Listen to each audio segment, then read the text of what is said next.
Hello friends, this is SV. Welcome to अधिगम मंच. We are present here with another new and important session.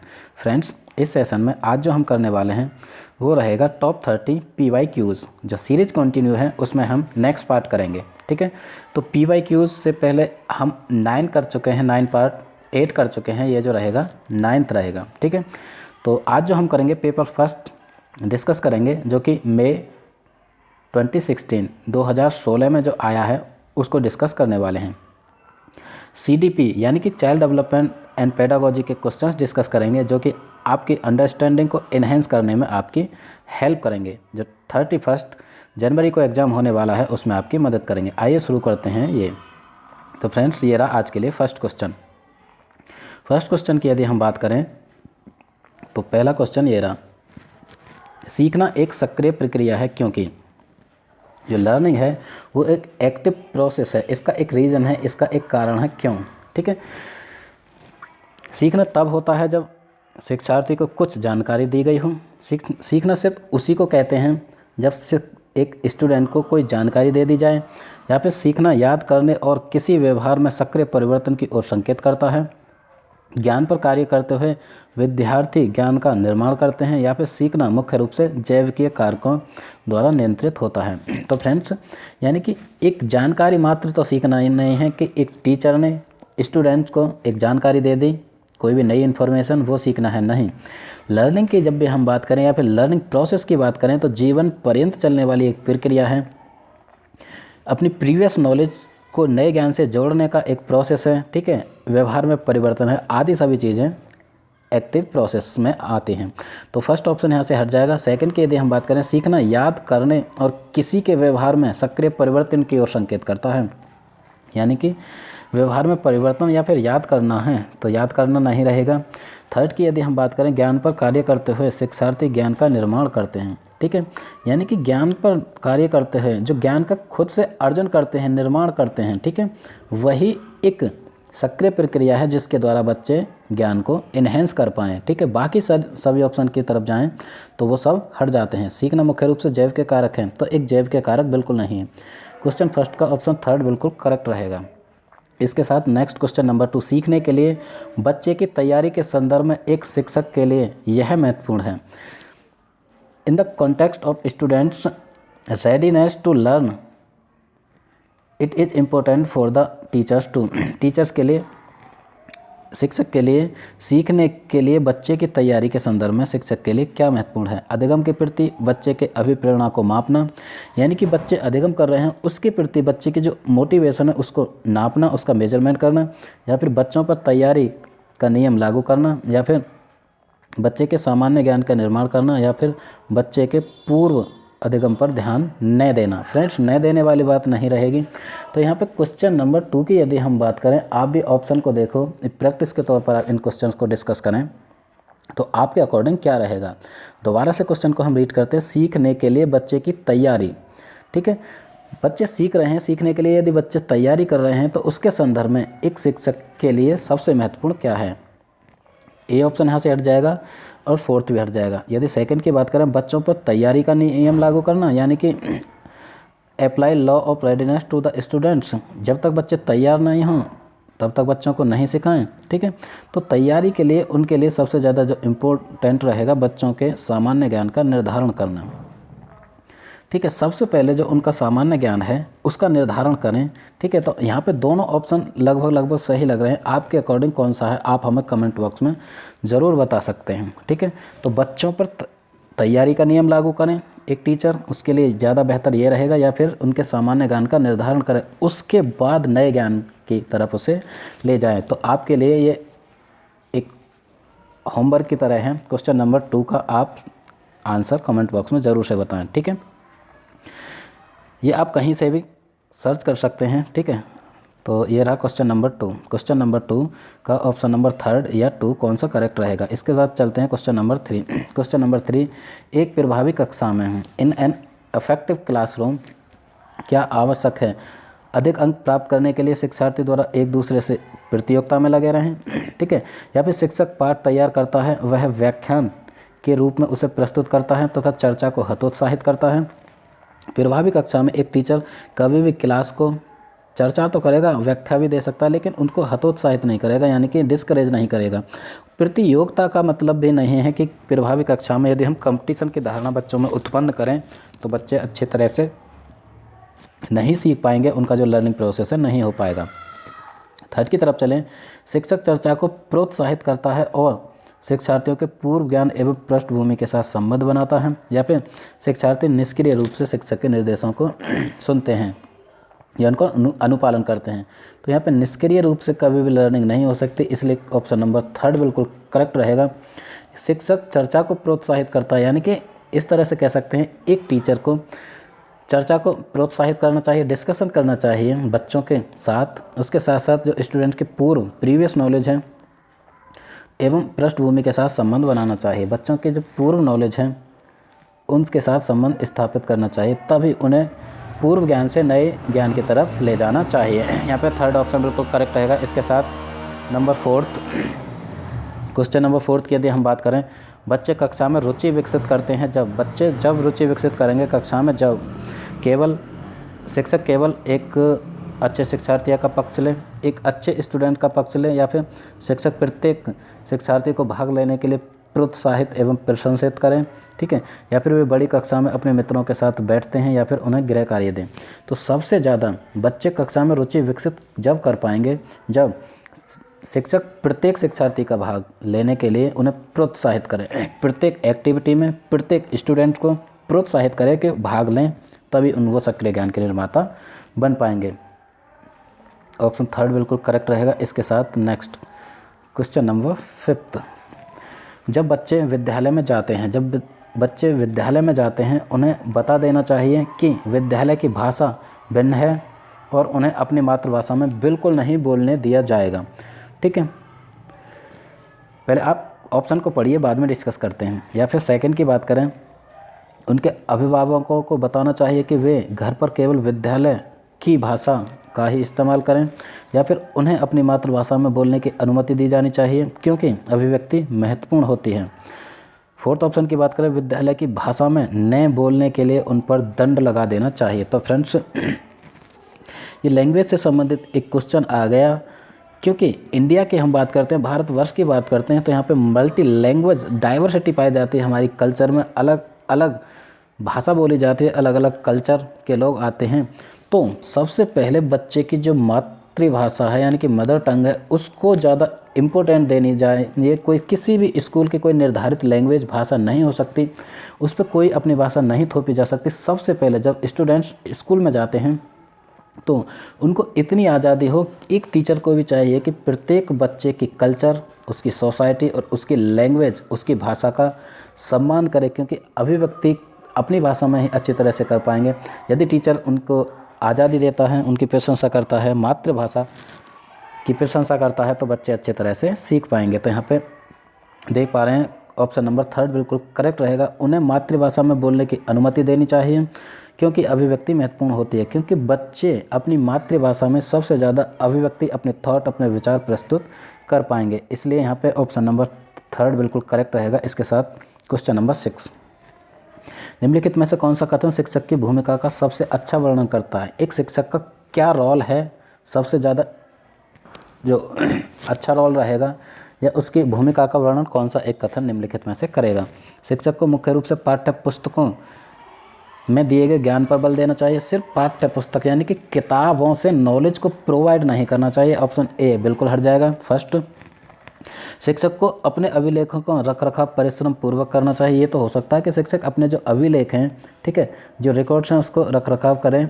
ये teacher की अलग चीज़ हो गई, लेकिन यहाँ पे पूछा गया कि भूमिका का अच्छा वर्णन क्या होगा। इसके साथ एक शिक्षक की सामान्य अभिवृत्ति बच्चों में सुरक्षा की भावना को बढ़ावा देने वाली होनी चाहिए, या फिर सामाजिक दुनिया के लिए तैयार करने हेतु शिक्षक को बच्चों में प्रतियोगिता को बढ़ावा देना चाहिए। तो फ्रेंड्स, यानी कि यहाँ पे थर्ड ऑप्शन बिल्कुल करेक्ट रहेगा। सबसे पहले एक शिक्षक की सामान्य अभिवृत्ति बच्चों में सुरक्षा की भावना को बढ़ावा देने वाली होनी चाहिए। यदि बच्चे में सुरक्षा, सिक्योरिटी की भावना विकसित कर पाएगा कोई टीचर, तो बच्चे खुद ब खुद इन्हेंस कर पाएंगे अपनी नॉलेज को, वो बढ़ पाएंगे आगे, सारी चीज़ें अपनी अभिव्यक्ति को एक्सप्लेन कर पाएंगे, ठीक है। थर्ड ऑप्शन बिल्कुल करेक्ट रहेगा। इसके साथ चलते हैं next question number 7। Question number 7 की यदि हम बात करें, शिक्षक शिक्षार्थियों में समस्या समाधान कौशल को बढ़ावा कैसे दे सकते हैं, यानी कि प्रॉब्लम सॉल्विंग जो स्किल है किसी भी बच्चे में, समस्या समाधान का जो कौशल है उसको किस तरह से एक टीचर बढ़ा सकता है या बढ़ावा दे सकता है। अपने शिक्षण में चौक श्यामपट्ट का प्रयोग करके? बिल्कुल नहीं। चौक और श्यामपट्ट तो एक सिर्फ टेक्निक, एक पद्धति है, ठीक है, यानी कि टीचिंग की। तो इस तरह से प्रॉब्लम सॉल्विंग जो स्किल है उसको बढ़ावा नहीं मिल सकता। विद्यार्थियों को विविध पदार्थ उपलब्ध करा के तथा उन्हें अपनी सामग्री का अन्वेषण करने के लिए प्रोत्साहन देकर या फिर उन्हें निरंतर अभ्यास प्रश्न देकर और अभ्यास पर बल देकर, यानी कि बच्चों को प्रैक्टिस क्वेश्चन दे और उन पर ज़्यादा से ज़्यादा बल दे, ऐसा बिल्कुल नहीं हो सकता। अपने शिक्षार्थियों में अनुशासन को बढ़ावा देकर, तो अनुशासन एक दूसरा पक्ष हो गया। लेकिन जब भी हम बात करते हैं बच्चे की प्रॉब्लम सॉल्विंग स्किल को डेवलप करने के लिए एक टीचर को क्या चाहिए?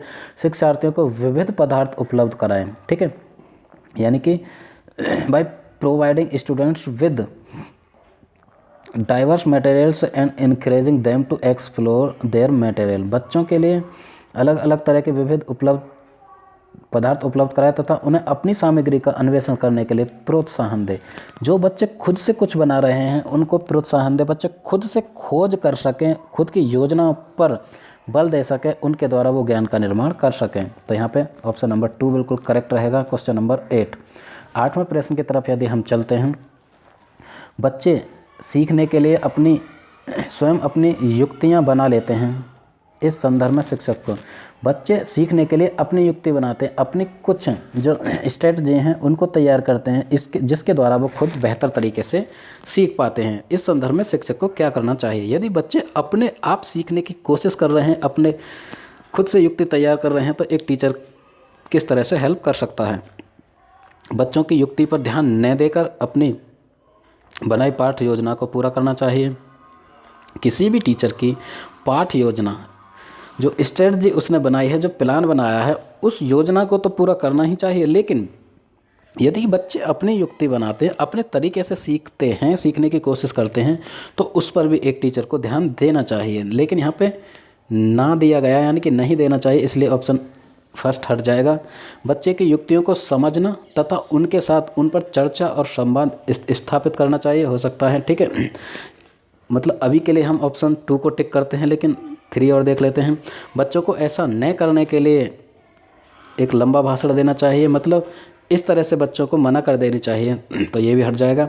पाठ्य पुस्तक में लिखित प्रक्रिया को कड़ाई से पालन करने के लिए बिल्कुल भी नहीं। पाठ्य पुस्तक पर तो ज़्यादा ध्यान दिया ही नहीं जाता, क्योंकि चाइल्ड सेंटर एजुकेशन की हम बात कर रहे हैं, इसलिए ऑप्शन नंबर 2 बिल्कुल करेक्ट रहेगा। यानी कि उनकी जो युक्ति वो लेकर आए हैं उनको समझना चाहिए, उन पर संवाद देना चाहिए, उन पर चर्चा करनी चाहिए, ठीक है, और उनको लागू करने के लिए भी बच्चों को प्रोत्साहित करना चाहिए। इसके साथ क्वेश्चन नंबर 9 की तरफ चलते हैं। Which one of these factors plays a very important role in learning.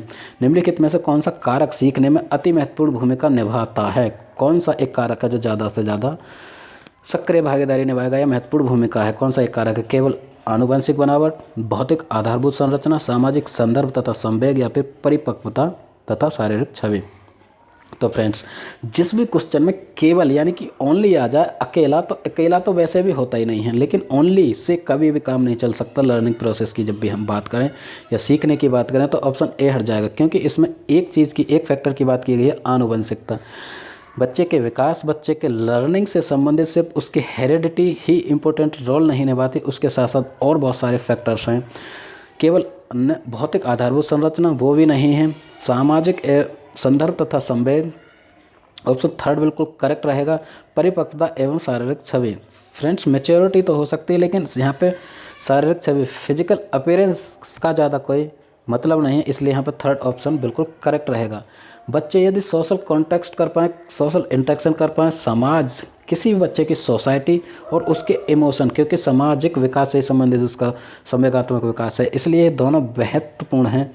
किसी भी बच्चे का सामाजिक डेवलपमेंट एंड कॉग्निटिव डेवलपमेंट, ठीक है, तो ऑप्शन नंबर 3 बिल्कुल करेक्ट रहेगा, क्योंकि वो सीखने में उसकी बहुत ज़्यादा रोल निभाते हैं।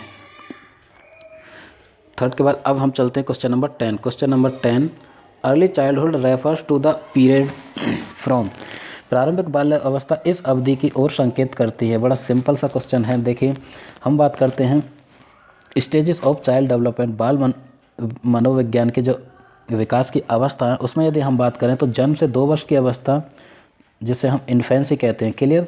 जन्म से 2 वर्ष की अवस्था शैशवावस्था। यदि हम बात करें 2 to 12, 2 से 12 वर्ष की अवस्था, इसे चाइल्डहुड कहते हैं, क्लियर। 2 से 12 वर्ष की जो अवस्था है चाइल्डहुड है, लेकिन यहाँ पे प्रारंभिक बाल्य अवस्था की बात की गई है। प्रारंभिक बाल्य अवस्था को 2 भागों में वर्गीकृत किया जाता है। 2 से 6 को अर्ली चाइल्डहुड यानी कि प्रारंभिक बाल्यावस्था या फिर पूर्व बाल्यावस्था। 6 से 12 वर्ष की अवस्था उसे लेटर चाइल्डहुड यानी कि उत्तर बाल्यावस्था। तो यहाँ पे बात की गई है फ्रेंड्स प्रारंभिक बाल्यावस्था। तो प्रारंभिक बाल्य अवस्था का जो पीरियड है वो 2 से 6 वर्ष रहेगा, क्लियर। 2 से 6 वर्ष की अवस्था ऑप्शन में हम देखेंगे, यदि है 2 से 6 वर्ष की अवस्था वो प्रारंभिक बाल्यावस्था होती है। 2 से 8 वर्ष तक, 6 से 12, जन्म से 5 वर्ष या फिर जन्म से 8 वर्ष। तो जन्म से 8 वर्ष भी नहीं रहेगा क्योंकि 2 से 6 होती है, जन्म से 5 वर्ष भी नहीं रहेगा, ठीक है। या फिर 6 से 12 तो वो लेटर चाइल्डहुड हो जाएगी, इसलिए हम ऑप्शन फर्स्ट को बिल्कुल करेक्ट करेंगे क्योंकि यहाँ पे ऑप्शन नंबर फर्स्ट बिल्कुल करेक्ट रहेगा। क्वेश्चन के हिसाब से 2 से 8 दे रखी है यहाँ पे, लेकिन 2 से 6 होती है, क्लियर। तो 2 से 8 वर्ष की जो अवस्था अर्ली चाइल्डहुड मानी जाएगी। क्वेश्चन नंबर 11 किसी शिक्षक के लिए वृद्धि और विकास के सिद्धांतों के बारे में जानना महत्वपूर्ण है क्योंकि किसी एक टीचर को किसी बच्चे के यानी कि वृद्धि और विकास के बारे में जानना बहुत ज़रूरी है। कुल मिला के कह सकते हैं कि चाइल्ड डेवलपमेंट उस टीचर को आना चाहिए, बाल विकास उसे पढ़ना चाहिए क्योंकि तभी वो उसके लिए बहुत महत्वपूर्ण रहेगा। क्योंकि इसके कुछ रीज़न हैं, ऑप्शन की तरफ देखें तो यह ज्ञान बच्चों को पृथक करने में शिक्षक की सहायता करेगा, शिक्षक अच्छा प्रभाव डालने में समर्थ हो सकेगा, या फिर बच्चों को सीखने के उपयुक्त अवसर प्रदान करने में यह ज्ञान शिक्षक के लिए सहायक सिद्ध होगा, या फिर इससे बाल विकास पर लोकप्रिय पाठ्यक्रम बनेगा। तो फ्रेंड्स बाल विकास पर लोकप्रिय पाठ्यक्रम बनेगा ये तो बिल्कुल हो जाएगा क्योंकि यहाँ पे बच्चे के विकास और वृद्धि से संबंधित जानकारी की बात की गई है। तो यहाँ पे सिर्फ पृथक सेग्रीगेशन की बात बिल्कुल नकार दी जाती है। चाइल्ड डेवलपमेंट या चाइल्ड साइकोलॉजी में बच्चे को हम सेग्रीगेट नहीं कर सकते, अलग थलग नहीं कर सकते, इसलिए ये हट जाएगा। सेकंड की बात करें, शिक्षक अच्छा प्रभाव डालने में समर्थ हो पाएगा, सिर्फ प्रभाव डालने मात्र से काम नहीं चलने वाला, इसलिए ऑप्शन नंबर 3 बिल्कुल करेक्ट रहेगा। बच्चों को सीखने के उपयुक्त अवसर प्रदान करने में यह ज्ञान शिक्षक के लिए सहायक होगा क्योंकि उस आधार पर किस बच्चे का कितना विकास हुआ है, किस बच्चे की कितनी कैपेबिलिटी है, कितनी क्षमता है, कितनी रुचि है, यदि टीचर को ये पता होगा तो वो बच्चों को अच्छी तरह से सीखने के उपयुक्त जो अपॉर्चुनिटी हैं उनको प्रोवाइड कर पाएगा। इसलिए यहाँ पे क्वेश्चन नंबर 11 का ऑप्शन 3 बिल्कुल करेक्ट रहेगा। अब हम चलते हैं नेक्स्ट क्वेश्चन नंबर 12। बच्चे के विकास परिणाम है, जो बच्चे का विकास है वो किस एक चीज़ का परिणाम है? पालन पोषण का। हाँ, पालन पोषण से बच्चे के विकास पर प्रभाव पड़ता है, लेकिन परिणाम नहीं कह सकते। आनुवंशिकता और पर्यावरण के मेल का, आनुवंशिकता या फिर पर्यावरण का। Very very simple question. बच्चे का जो विकास है यानी कि वो उस बच्चे के आनुवंशिकता, हेरेडिटी एंड उसके जो पर्यावरण है उनके पारस्परिक मेल है यानी कि कॉम्बिनेशन है। तो ऑप्शन 2 बिल्कुल करेक्ट रहेगा, यानी कि किसी भी बच्चे का जो डेवलपमेंट है वो गुणनफल होता है उस बच्चे के हेरेडिटी एंड इन्वायरमेंट का। किसी बच्चे का विकास उसके आनुवंशिकता तथा वातावरण का गुणनफल होता है, क्लियर। जोड़ की बात करें तो उसका योग नहीं हो सकता बिल्कुल भी, पारस्परिक क्रिया होती है हेरेडिटी और इन्वायरमेंट की, तब किसी बच्चे का डेवलपमेंट विकास निर्धारित होता है। तो ये क्वेश्चन बिल्कुल करेक्ट रहेगा यानी कि ऑप्शन नंबर 2। फ्रेंड्स यदि ये सेशन आपको थोड़ी भी हेल्प कर रहा हो, आपके नॉलेज को इन्हेंस कर रहा हो, तो इस सेशन को लाइक करें, कमेंट करें, अपने फ्रेंड्स के साथ शेयर करें। यदि अभी तक आपने हमारा चैनल सब्सक्राइब नहीं किया तो हमारे चैनल अधिगम मंच को सब्सक्राइब करें। इसी तरह से अपनी तैयारी को बेहतर बनाते रहें, जिसमें आज हम कर रहे हैं CDP PYQs, child development and pedagogy के प्रीवियस ईयर क्वेश्चन, जो कि 2016 का एक पेपर हम डिस्कस कर रहे हैं, जो आपकी मदद करेगा CDP की नॉलेज को एनहेंस करने में, ठीक है। इसके साथ अब हम करते हैं next question number 13। Question number 13 ये रहा चिल्ड्रन। बच्चों के बारे में एक विशेषता पूछी गई है। बच्चे जन्म से उच्च श्रृंखल होते हैं और उन्हें समाज द्वारा सभ्य बनाने की आवश्यकता होती है। ईश्वर का एक उपहार है जिनकी पूजा करनी चाहिए, यानी कि बच्चे ईश्वर का उपहार है, उनकी पूजा करनी चाहिए। या फिर बच्चे जिस सामाजिक और सांस्कृतिक संदर्भ में बढ़ते हैं उससे प्रभावित होते हैं या फिर एक खाली स्लेट जैसे संसार में आते हैं। तो फ्रेंड्स, बच्चों के बारे में एक बात बिल्कुल करेक्ट है, यानी कि ऑप्शन नंबर 3 बिल्कुल करेक्ट रहेगा, यानी कि जिस सामाजिक और सांस्कृतिक संदर्भ में वो आते हैं वो उसे प्रभावित करते हैं। बच्चे का वृद्धि की यदि हम बात करें तो उसकी समाज, उसकी संस्कृति, उसका पोषण, उसकी हेरिडिटी उसे प्रभावित करेगी। इसके साथ उसका विकास में सारे के सारे पक्ष, लैंग्वेज डेवलपमेंट, मोरल डेवलपमेंट, संज्ञानात्मक पक्ष, सारे के सारे जो हैं उसके समाज और संस्कृति उसे प्रभावित करेगी। फोर्थ ऑप्शन की बात करें, खाली स्लेट की तरह आते हैं बच्चे, यानी कि उनका जो मस्तिष्क है एक खाली स्लेट, टेबुलर आशा है, जॉन लॉक ने यह बात कही है, ठीक है। तो वो बच्चों की एक विशेषता मात्र होगी, लेकिन ऑप्शन 3 की बात करें तो बच्चे की सारी विशेषता उसमें समाहित होती हैं, इसलिए हम ऑप्शन नंबर 3 को बिल्कुल करेक्ट मानेंगे, ठीक। अब हम चलते हैं नेक्स्ट क्वेश्चन नंबर 14। 14वां क्वेश्चन ये रहा, एक 5 साल का बच्चा यह तर्क नहीं कर पाता कि जब पानी को ऊंचे और संकरे गिलास